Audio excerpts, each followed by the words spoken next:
আসসালামু আলাইকুম রহমতুল্লাহি আবরকাতু। আশা করছি সবাই ভালো আছেন। গোলাম মোল্লা রনি বলেছেন যে নির্বাচনের বানচাল চেষ্টা চলছে, আওয়ামী লীগ বিএনপি সমঝোতা। আসুন গোলাম মোল্লা রনি কি বলে আমরা তার টকশোতে শুনে আসি। আসসালামু আলাইকুম রহমতুল্লাহি অবরকাতুহ। সম্মানিত দর্শক, বাংলাদেশকে ঘিরে মহাকালের যে চক্রান্ত, এই চক্রান্ত এখন একেবারে সর্বনাশা পর্যায়ে পৌঁছে গিয়েছে। কারণটি হলো, আমরা অতীতে যখন আমাদের বিরুদ্ধে চক্রান্ত ছিল, তখন আমাদের যে মোরাল ক্যারেজ ছিল, নৈতিক সাহস ছিল, রাষ্ট্রীয় ভিত্তি ছিল এবং সামাজিক সংহতি ছিল, জনগণের মধ্যে মিল মহব্বত ছিল, বন্ধন ছিল এবং একে অপরের প্রতি শ্রদ্ধাবোধ ছিল। এবং সেসব কারণে ইতিহাসের বিভিন্ন সন্ধিক্ষণে, সে হাজার বছর আগে আমরা কখনো দিল্লির বিরুদ্ধে লড়েছি, কখনো সেই গুজরাটের রাজা চালুক্য সম্রাট রাজেন্দ্রের বিরুদ্ধে লড়েছি, আফগানিস্তান থেকে আগত যারা যোদ্ধা তাদের বিরুদ্ধে লড়েছি, আরো অনেকের বিরুদ্ধে লড়েছি এবং সর্বশেষ পৃথিবীর অন্যতম পরাশক্তি পাকিস্তানের সঙ্গে লড়াই করেছি এবং আমরা জিতেছি। আমাদের এই দেশকে নিয়ে যখন যেভাবে যে পেরেছে সবাই চক্রান্ত করেছে। কারণ হলো, এদেশের মানুষের একটা স্বাভাবিক শক্তি রয়েছে, কর্মশক্তি। ফলে যখন দাস প্রথা ছিল, তখন এদেরকে ধরে নিয়ে বিদেশে বহুমূল্যে বিক্রি করা যেত এবং অনেককে যৌন দাস হিসেবে ব্যবহার করা হতো।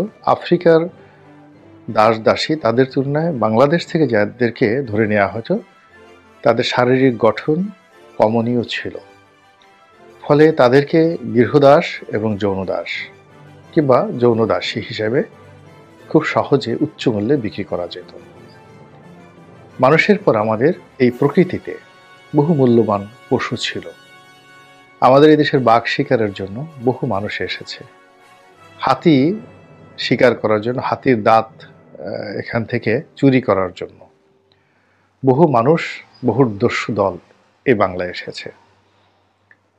এরপর আমাদের উদ্ভিদ এবং শস্য অসাধারণ, আমাদের শিল্প এবং সাহিত্য, আমাদের দেশের যে হস্তশিল্প, মসলিন শিল্প, এ কারণে এই দেশটি সেই অনাদিকাল থেকেই বিশ্বের লুটেরা, ডাকাত, তাদের জন্য এটি একটি যাকে বলা হয় স্বর্ণ ডিম্ব পার হাঁস, মানে স্বর্ণ ডিম্ব প্রসবকারী হংস, একটু যাকে বলা হয় সংস্কৃত ভাষা ব্যবহার করে বলার চেষ্টা করলাম, যদি আমরা বাংলায় বলি স্বর্ণের ডিম পাড়া হাঁস।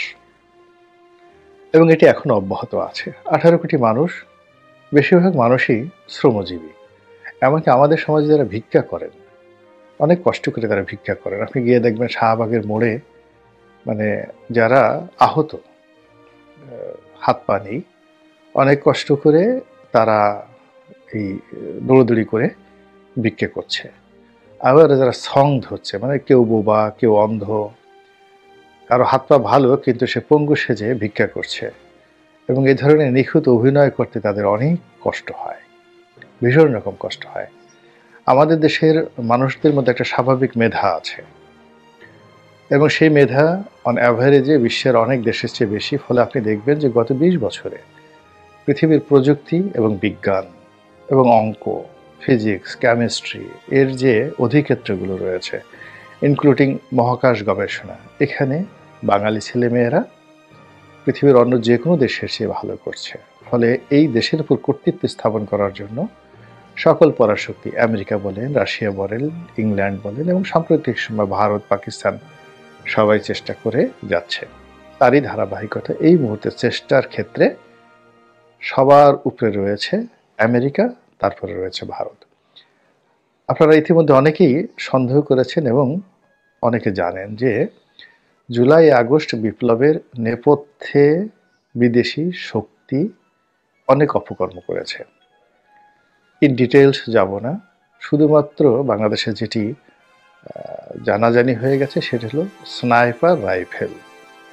এটা দিয়ে গুলি করে অনেক মানুষকে হত্যা করা। এই কাজটি ছাত্র করেনি, তরুণ করেনি, আন্দোলনকারীরা করেনি, বিএনপি করেনি, জামাত করেনি। তাহলে কারা করেছে? এ ধরনের রাইফেল বাংলাদেশে আসার কথা না, মিলিটারির নেই, পুলিশের নেই। তো কাজেই এগুলো নিয়ে অনেক কথা বলা যায়, অনেক সন্দেহ করা যায়। সরকার যখন ভালো একটা অবস্থানে পৌঁছবে নিঃসন্দেহে এগুলো নিয়ে আলাপ আলোচনা হবে। তো যা বলছিলাম যে এখন এই বাংলাদেশকে নিয়ে চক্রান্ত হচ্ছে, ভীষণ রকম চক্রান্ত হচ্ছে। চীন এখানে আধিপত্য বিস্তার করার জন্য চেষ্টাও চালাচ্ছে, চক্রান্ত চালাচ্ছে। চীনকে রুখে দেওয়ার জন্য ভারত চেষ্টাও চালাচ্ছে, চক্রান্ত চালাচ্ছে। শেখ হাসিনাকে আবার রাজনীতিতে পুনর্বাসিত করার জন্য ভারত সর্বোচ্চ চেষ্টা করছে, এবং শেখ হাসিনাকে বসানোর বিনিময়ে যদি আমাদের সেন্ট মার্টিন দ্বীপ আমেরিকাকে দিয়ে দিতে হয় এবং আমেরিকাকে আরও বড় কোনো ছাড় দিতে হয়, সেটাও ভারত কিন্তু রাজি। এবং এই কাজগুলো এমন একটা পর্যায়ে গিয়ে পৌঁছে গেছে যে বর্তমানে এই তত্ত্বাবধায়ক সরকার যারা দুর্বল অবস্থানে রয়েছে তাদের পক্ষে এই বিষয়গুলো মোকাবেলা তো দূরের কথা, অনুধাবন করার মতো অবস্থাও তাদের নেই। ফলে দিনের পর দিন পুরো পরিস্থিতি জটিল থেকে জটিলতর হচ্ছে। আর এই জটিলতার কারণেই আমাদের যে রাজনীতির ধারাবাহিকতা, যেমন ধরুন নির্বাচন হবে, এখন সেই নির্বাচনের প্রতি আমরা কেউ আস্থাশীল হতে পারছি না। সবাই নির্বাচন চাচ্ছেন, সবাই নির্বাচন দিতে চাচ্ছেন। আবার সবাই যখন একত্রে কথাবার্তা বলছেন, সবাই একে অপরকে সম্মান জানাচ্ছেন, শ্রদ্ধা জানাচ্ছেন, কিন্তু সেই বৈঠক শেষ হওয়ার পরে এমন একটা পরিবেশ পরিস্থিতি তৈরি হয় আমরা কেউ কারোর প্রতি বিশ্বাস এবং আস্থা রাখতে পারি না। যেমন ধরুন বিএনপির সঙ্গে বৈঠক হলো অন্তর্বর্তীকালীন সরকারের, বৈঠক থেকে বের হয়ে এলেন মির্জা ফখরুল, বললেন যে আমরা ভালো বৈঠক করেছি, আমরা সরকারকে একটি যৌক্তিক সময় দিতে চাই। আবার লন্ডন থেকে তারেক রহমান সাহেবও একই কথা বললেন, কিন্তু উইদিন 24 ঘন্টার মধ্যে তাদের কথা পাল্টে গেল। তারেক রহমান সাহেব বললেন যে নির্বাচন এর একটা রোড ম্যাপ ঘোষণা করতে হবে। তারপর দেশি বিদেশি চক্রান্ত চলছে, আমরা এখনো ক্ষমতা আসিনি, আমাদের ক্ষমতায় যাওয়ার মতো কোনো লক্ষণ আমরা এখনো দেখছি না। তো বিএনপির মতো এত বড় একটা দল যখন এই ধরনের কথাবার্তা বলছে, সেখানে ধরে নিতে হবে যে পেছনে মারাত্মক সব চক্রান্ত চলছে। এখানে ইতিমধ্যে যে কাজটি করা হয়েছে সেই কাজটি হলো বিএনপির সঙ্গে জামাতের সম্পর্কটা টানাপোড়েনের মধ্যে চলছিল, কেউ স্বীকার করেনি যে আমাদের সম্পর্ক খারাপ। এমনকি জুলাই আগস্ট বিপ্লবের পরেও দুই দলের নেতাকর্মীরাও তাদের মধ্যে যে শীতল সম্পর্ক এটি তারা প্রকাশ করতে চাচ্ছিলেন না। তো সেই জায়গা থেকে বের হয়ে এসে এখন তাদের যে সম্পর্ক এটি দা কুমড়ায় পরিণত হয়েছে। এই গেল একটা সমীকরণ। দ্বিতীয় সমীকরণ হলো বাংলাদেশে যে রাজনৈতিক দলগুলো আছে ইসলামপন্থী, এরকম 20-25টি দল তারা দীর্ঘদিন ধরেই একটা ঐক্যের কথা বলে আসছিলেন, সেই এরশাদ জমানা থেকে। এইবার কিন্তু একটা পরিস্থিতি তৈরি হয়েছিল। এর কারণ হলো জামাতের জামির, তিনি খুবই করিতকর্মা মানুষ, তিনি বরিশালে গেলেন, সেখানে পরস্পর বিরোধী দুটো যাকে বলা হয় ইসলামপন্থী গ্রুপ, একটি রাজনীতি করে চরমোনাই পীর সাহেব, আর একজন হলেন শর্ষিনার পীর সাহেব, তিনি রাজনীতি করেন না কিন্তু নীতিগতভাবে সবসময় বিএনপিকে না মানে আওয়ামী লীগের সমর্থন দেন। তো তিনি সেই শর্ষিনার পীর সাহেবের সাথে দেখা করলেন, চরমোনাই পীর সাহেবের সঙ্গে দেখা করলেন, হেফাজতের লোকের সঙ্গে তার দেখা সাক্ষাৎ হলো, এবং অন্যান্য যারা আছেন, এমনকি যে দেলোয়ার হোসেন সাইদী সাহেবের যে মামলা, সেই মামলায় যিনি প্রথম অভিযোগ করেছিলেন সেই মাইজ ভান্ডারী, আমাদের সেই ভান্ডারী ভাই, যাকে আওয়ামী লীগ এমপি বানিয়েছিলেন। তো তাদের সঙ্গে, সেই ভান্ডারীদের সঙ্গে কিন্তু জামাত সম্পর্ক নষ্ট করতে চায়নি এবং তারা অনেক কিছু ছাড় দিতে চেয়েছে। পর্দার ব্যাপারে ছাড় দেওয়ার চেষ্টা করেছে, মুক্তিযুদ্ধের বিষয়ে তারা সরি বলার জন্য রাজি, তারপর নিজেদেরকে আরো উদার হিসেবে তারা প্রমাণ করার জন্য হিন্দুদের সঙ্গে তাদের একটা সম্পর্ক, অমুসলিম শাখা হিসেবে তারা একটা শাখা তৈরি করেছে। সব মিলিয়ে তারা অনেকটা পেরেস্ত্রয়িকার মতো করে, অর্থাৎ গর্বাচেভ যেভাবে গ্লাসনস্ট এবং পেরেস্ত্রয়িকার মাধ্যমে রাশিয়াকে বা সোভিয়েত ইউনিয়নকে আমূল পরিবর্তন করার জন্য চেষ্টা চালিয়েছেন, ওভাবে কিন্তু জামাত চেষ্টা চালিয়ে আসছিল, কিন্তু সেটা বিমোরাং হয়ে গেছে। জামাতের সঙ্গে কারো বন্ধুত্ব তো হয়নি, বরং আগে যে সম্পর্কটা ছিল সেই সম্পর্কটা আরো খারাপ হয়েছে। তাহলে বিএনপির সঙ্গে জামাতের সম্পর্ক খারাপ হলো, জামাতের সঙ্গে ইসলামপন্থীদের সম্পর্ক খারাপ হয়ে গেল। এরপর ধরুন মাঠের যারা এই মুহূর্তে আওয়ামী লীগ ছাড়া অন্য রাজনৈতিক দলগুলো আছে, তাদের প্রায় সবার সঙ্গেই বর্তমান সরকার, ইউনিট সরকারের সম্পর্ক খারাপ হয়ে গেছে, ভীষণ রকম খারাপ হয়ে গেছে। এমনকি সমন্বয়কদের মধ্যেও একটা বিরাট শ্রেণী রয়েছেন যারা এখন আর ডক্টর মোহাম্মদ ইউনূস, তার সরকার, তার আপনজন, এমনকি ডক্টর আসিফ নজরুলকেও আগের মতো বিশ্বাস করেন না, সম্মান করেন না এবং তাদের সাথে যোগাযোগ রক্ষা করেন না। ফলে কি হলো, সব পক্ষের জন্য এখন আওয়ামী লীগ জাতীয় পার্টি মূল্যবান বস্তু হিসাবে দেখা দিয়েছে। সরকার যদি হঠাৎ করে দেখেন যে আওয়ামী লীগের সঙ্গে যোগাযোগ শুরু করেছে, জাতীয় পার্টিকে আবার কাছে টেনে নিয়েছে, কিচ্ছু করতে পারবেন না। এর কারণ হলো সরকারের সঙ্গে যারা সম্পর্ক রক্ষা করার কথা, তারা যেহেতু সরকার থেকে দূরে সরে গেছে, সরকার তার পিঠ বাঁচানোর জন্য, অস্তিত্ব রক্ষা করার জন্য ঠিক সেম কাজটি করবে। এবং এটা নতুন নয়, ১/১১ সময় কিন্তু এই ঘটনাই ঘটেছিল।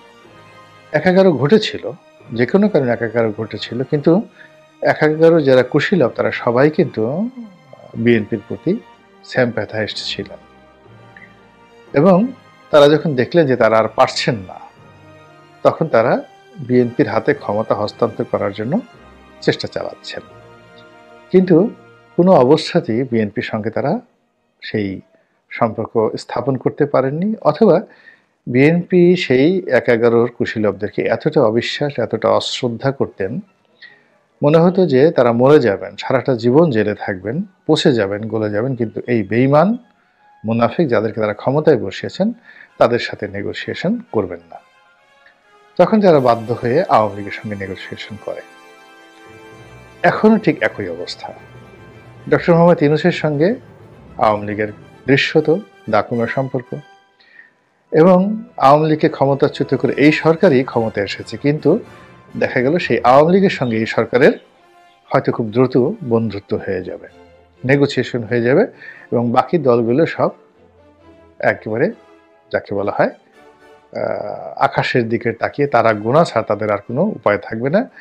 এই রাজনৈতিক সমীকরণ একবার নয়, দুইবার নয়, বহুবার এই বাংলাদেশে ঘটেছে, বহুবার ঘটেছে। আমি জাস্ট একটা উদাহরণ দিলাম 1/11-এর, কিন্তু একই উদাহরণ আমি আরো 10টা দিতে পারবো।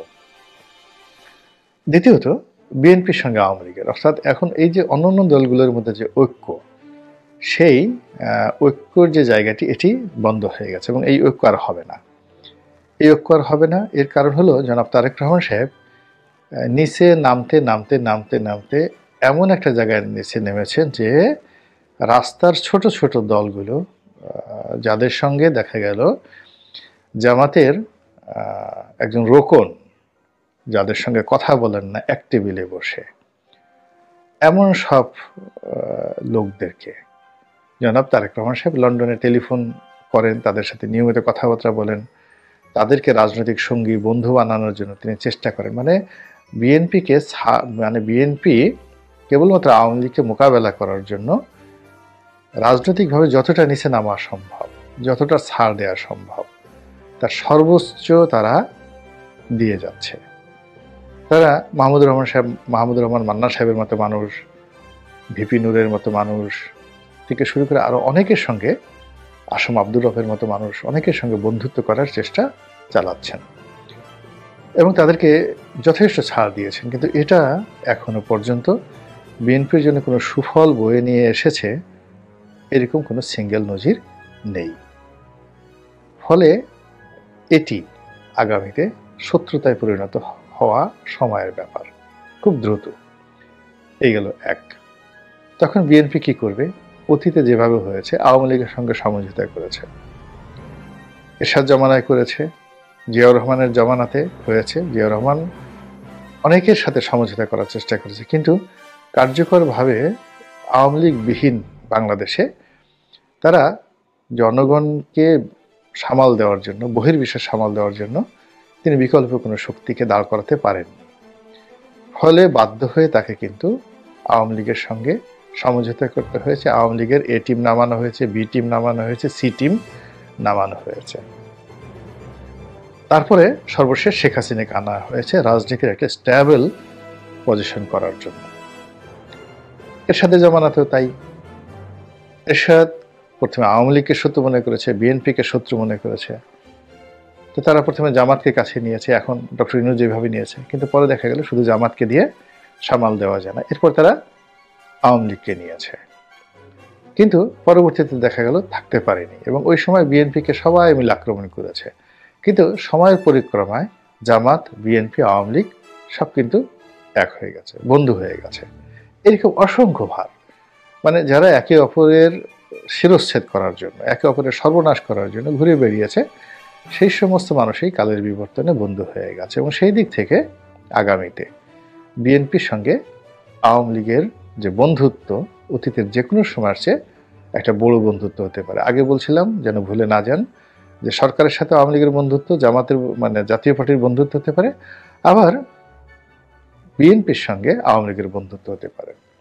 আর এই জিনিসগুলো যদি হয় বাংলাদেশে, তাহলে বিদেশি যে চক্রান্ত, সেটা ভারতের বলেন কিংবা আমেরিকার বলেন, এটা সম্ভব হবে না। আমরা ঘুরে দাঁড়াবো, আমাদের অনেক ক্ষয়ক্ষতি হয়েছে, কিন্তু আমরা ঘুরে দাঁড়াবো। কিন্তু এই কাজগুলো যেন না হয়, কেউ যেন না করতে পারে, এই জন্য পর্দার আড়াল থেকে শত শত নয়, হাজার হাজার কোটি টাকা খরচ করে বহু নাটক মঞ্চস্থ করছে বিভিন্ন দেশ।